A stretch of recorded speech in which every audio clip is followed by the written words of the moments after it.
And when we come back, we're going to take a look at the life of Stanley Kubrick, one of the true originals of the movies.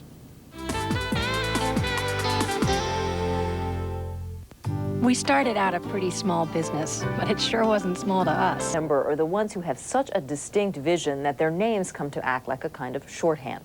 For 4 decades, the name Stanley Kubrick instantly meant one thing. The world we were about to enter as the lights went dark would be strange, surreal, a little uncomfortable, and unlike anything else we'd ever seen on the screen. Kubrick died this week. Here's a look at his legacy.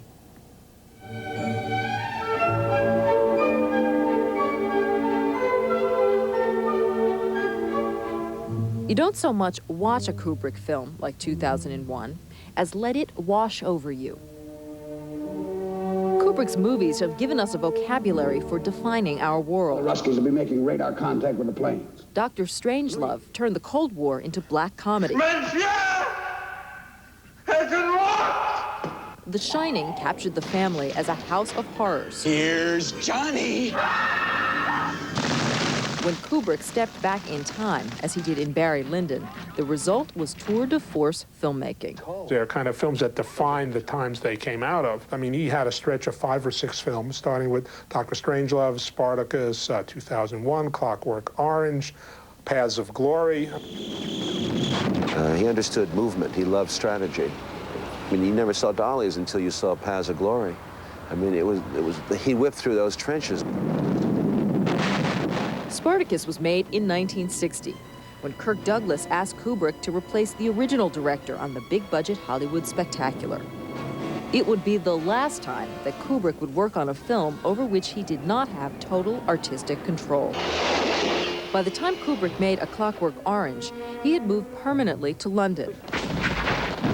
Even Full Metal Jacket, a movie about Vietnam, was shot on a London set. Kubrick famously refused to travel. Even when the Directors Guild honored him with its D.W. Griffith Award, Kubrick sent his acceptance on videotape.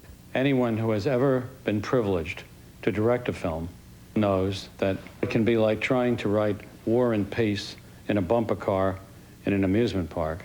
He was a father figure, and he was warm, and he was very gentle, and very funny, extremely funny, almost devilishly funny, and knew everything you could possibly know about the craft of motion picture making. Actors, and Kubrick directed some of the best, considered it a privilege to work in his films. He expects the best of everyone, the absolute best. Tom Cruise and Nicole Kidman worked with Kubrick on Eyes Wide Shut for more than a year. A week ago, the film was shown to executives at Warner Brothers. I don't think he would have died if the film wasn't finished, because that would mean somebody else would finish his film, which is a disaster, which couldn't be the worst possible thing to ever happen to Stanley. Despite directing only a dozen features in 45 years, Stanley Kubrick was one of the most influential filmmakers in the world, yet he never won an Oscar for Best Director. Here's a preview of Eyes Wide Shut. Maybe the bad thing. Maybe the bad thing. Feel like feel right. You toss and turn your night awake and thinking about the one you love.